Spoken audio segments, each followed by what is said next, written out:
রাদিয়াল্লাহু তাআলা আনহুমা থেকে বর্ণিত, তিনি বলেন যে আন্না আবু সুফিয়ান ইবনে হারব আখবারাহু, আবু সুফিয়ান বিন হারব আব্দুল্লাহ ইবনে আব্বাসকে বলেছিলেন যে আবু সুফিয়ান বিন হারবকে বাদশা হেরাকিল জিজ্ঞাসা করলেন। বাদশা হেরাকিল জিজ্ঞাসা করলেন যে মাযা ইয়ামুরুকুম, মুহাম্মদ সাল্লাল্লাহু আলাইহি ওয়াসাল্লাম তোমাদেরকে কি নির্দেশ দেয় বলো তো। তো সুফিয়ান বিন হারব বলছেন যে আমি বললাম ইয়াকুলু উ'বুদুল্লাহ ওয়া লা তুশরিকু বিশাই, মুহাম্মদ একটি কথা বলে তোমরা আল্লাহর ইবাদত করো, তার সঙ্গে কাউকে শরীক করো না। এবং এর সাথে আরেকটি কথা বলে ওয়াতরুকু মা ইয়াকুলু আবাউকুম, ওই কথাগুলো বর্জন করে দাও, ওই কথাগুলো দেওয়ালে ছিঁড়ে ফেলে দাও, ছুঁড়ে ফেলে দাও, যে কথাগুলো তোমাদের বাপ দাদা 14 গোষ্ঠী বলেছে। তো মুহাম্মদ রাসূলুল্লাহ সাল্লাল্লাহু আলাইহি ওয়াসাল্লামের প্রথম বাণী ছিল ওয়াতরুকু মা ইয়াকুলু আবাউকুম, তোমাদের বাপ দাদা যা বলে তোমরা সেটা বর্জন করো। আল্লাহ রাসূল বললেন এটা, আর আমরা বলি বাপ দাদা যা বলছে তাই ধরো, রাসূল যা বলছে ওইটাই ছাড়ো। শরীয়ত বুঝি না, হাদিস বুঝি না, হুজুর বলছে তো আমাকে করতে হবে, দাদা বলছে আমাকে করতে হবে, বাবা করে গেছে আমাকে করতে হবে। তো আল্লাহ রাসূল বললেন যে ওয়াতরুকু মা ইয়াকুলু আবাউকুম, তোমাদের বাপ দাদা যা বলে তোমরা সেটা ছেড়ে দাও, আল্লাহর ইবাদত করো।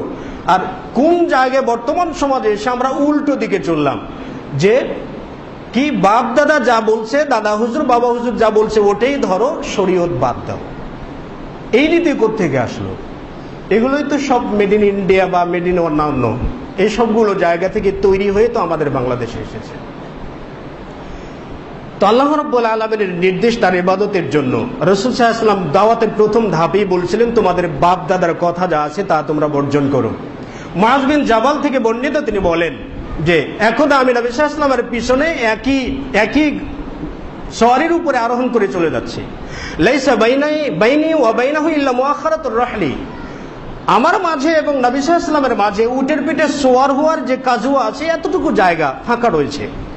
তা আল্লাহ রাসূল আমাকে ডাকলেন, ইয়া মুআজ। আমি বললাম কুলতু লাব্বাইকা ইয়া রাসূলুল্লাহ ওয়া সাআদাইকা, ইয়া রাসূলুল্লাহ উপস্থিত, হাজির, আমি উপস্থিত আছি। তো নবী সাল্লাল্লাহু আলাইহি ওয়াসাল্লাম চুপ থাকলেন। এরপরে সুম্মা সারা সাআতান, কিছু সময় চললেন, আবার বললেন ইয়া মুআজ, হে মুআজ। আমিও বললাম লাব্বাইকা ইয়া রাসূলুল্লাহ ওয়া সাআদাইকা।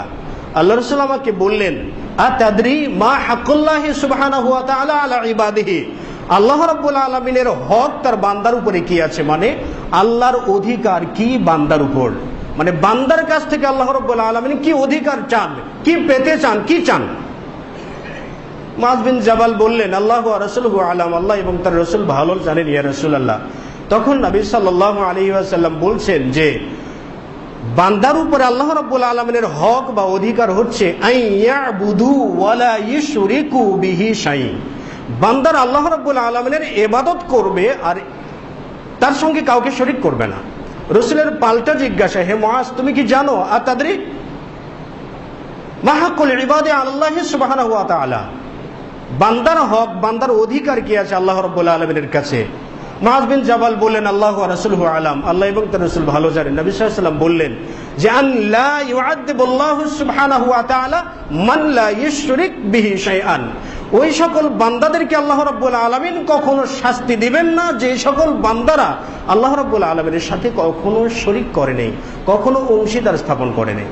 শরীক স্থাপন করাটা প্রশাসনগত অর্থাৎ রাষ্ট্রীয়ভাবে হতে পারে, সামাজিকভাবে হতে পারে, ব্যক্তিতান্ত্রিক হতে পারে, আমল কেন্দ্রিক হতে পারে, বিশ্বাসগত হতে পারে, কার্যের মাধ্যমে হতে পারে।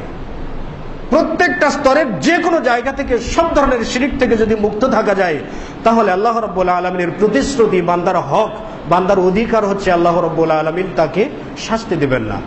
কিন্তু যদি শিরক থেকে আমরা বেঁচে না থাকতে পারি, আল্লাহ রাব্বুল আলামিনের একান্ত ইবাদত যদি আমরা না করতে পারি, তাহলে কি আল্লাহ রাব্বুল আলামিন তার দেওয়া প্রতিশ্রুতি তিনি পালন করবেন? করবেন না। যা আরাবিন নবী সাল্লাল্লাহু আলাইহি ওয়াসাল্লাম, এক বিদীন ব্যক্তি আল্লাহ রাসূলের কাছে এসে বলছেন ইয়া রাসূলুল্লাহ দুল্লানি আলা আমালিন ইযা আমিলতুহু দাখালতুল জান্নাহ, এমন কিছু আমল শিক্ষা দিন যেগুলো করলে আমি জান্নাতে যাব, শুধু জান্নাতে চলে যাবে, এমন আমল শিক্ষা দিন। নবী সাল্লাল্লাহু আলাইহি ওয়াসাল্লাম বললেন তা'বুদুল্লাহ ওয়া লা তুশরিকু বিহি শাই, আল্লাহর ইবাদত করো আর তার সাথে আর কাউকে শরীক করো না। কিন্তু আমরা শরীক করি অলরেডি, সব সময়ের জন্য করে থাকি। আমরা হয়তো বলবো আহলুল হাদিস সমাজে আমরা বাস করি, আমরা তো কোরআন এবং সহিহ হাদিস মেনে চলি, এমনকি জয়ীফ হাদিসও মানি না, তো আমরা আপনার আলোচনার মধ্যে পড়ছি না। তা হ্যাঁ, আমরাও পড়ছি, হয়তোবা আমরা মূর্তি পূজা করি না, হয়তোবা আমরা মাজার পূজা করি না, হয়তোবা আমরা ব্যক্তি পূজা করি না। হ্যাঁ, ব্যক্তি পূজা আবার আছে, আমাদের মাঝে আবার ব্যক্তি পূজা আছে। তো যা হোক, সে বিষয়টা নিয়ে পরে আসছি। তো আমরা হয়তো এগুলো করি না, কিন্তু একটা শিরক করি। আবু সাঈদ রাদিয়াল্লাহু তাআলা আনহু থেকে বর্ণিত, তিনি বর্ণনা করেন, খারাজা আলাইনা রাসূলুল্লাহ সাল্লাল্লাহু আলাইহি ওয়াসাল্লাম, একবার আল্লাহর রাসূল আমাদের সামনে বেরিয়ে আসলেন। নাহনু নাতাযাকারুল মাসীহাদ দাজ্জাল, আমরা দাজ্জালের ফিতনা, ফাসাদ, বিপর্যয় ইত্যাদি বিষয়গুলো নিয়ে কথা বলছিলাম।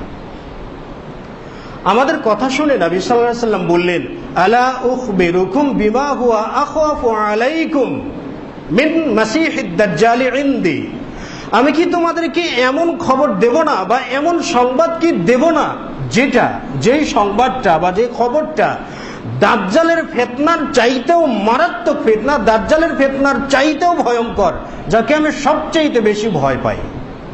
সাহাবীরা বললেন, বালা ইয়া রাসূলুল্লাহ সাল্লাল্লাহু আলাইহি ওয়াসাল্লাম, জি ইয়া রাসূলুল্লাহ, আপনি বলুন। তখন নবী সাল্লাল্লাহু আলাইহি ওয়াসাল্লাম বললেন যে আশ-শিরকুল খাফি, মানে গোপন শিরক বা ছোট শিরক, যেটা আমার উম্মতের লোকজন অনায়াসে করে যাবে, এটারই ভয় পাচ্ছি আমি। এর কারণে মানুষ, হাজার হাজার মানুষ, দলে দলে মানুষ জাহান্নামে যাবে। আশ-শিরকুল খাফি, শিরকুল খাফি কি? ইউসাল্লির রাজুল ফায়ুযায়্যিনুহু, কোনো ব্যক্তি সালাত আদা করবে, অতঃপর ফায়ুযায়্যিনুহু, সালাতকে বেশি সুন্দর করবে। রুকু সিজদা লম্বা লম্বা, মানে যতটুকু হওয়া উচিত তার চাইতেও বড়, লম্বা লম্বি রুকু সিজদা, সালাতের ধীরগতি বেশি। ফায়ুযায়্যিনুহু, সালাতকে বেশি সুন্দর করবে। এমনকি লিমা ইয়ারা নাদরা রাজুল, মানুষের দৃষ্টি আকর্ষণ করার জন্য সালাতকে সুন্দর করে করবে, অর্থাৎ লোক দেখানো সালাত আদা করবে। এটি হচ্ছে শিরকুল খাফি। আর নবী সাল্লাল্লাহু আলাইহি ওয়াসাল্লাম দাজ্জালের ফিতনার চাইতেও এটিকে বেশি ভয় পেতেন, এবং এটা সংগঠিত হওয়ার আশঙ্কা আল্লাহর রাসূল বেশি করতেন। আবু হুরায়রার বর্ণনায় রয়েছে, নবী সাল্লাল্লাহু আলাইহি ওয়াসাল্লাম বলছেন যে ক্বাল আল্লাহু সুবহানাহু ওয়া তাআলা, মহান আল্লাহ তাআলা বলছেন যে আনা আগনা শুরাকা আনিশ শিরকি, আমি শিরককারীর সকল শিরক থেকে মুক্ত।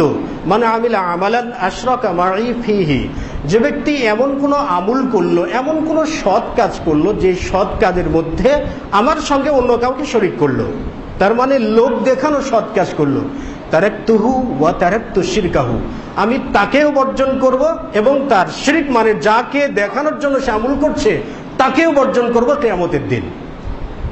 তো সেই জন্য লোক দেখানো আমল ব্যক্তির মাঝে কখনো কোনো সময় যদি লোক দেখানোর চিন্তা চেতনা এসে যায়, তাহলে ব্যক্তি ক্ষতিগ্রস্ত।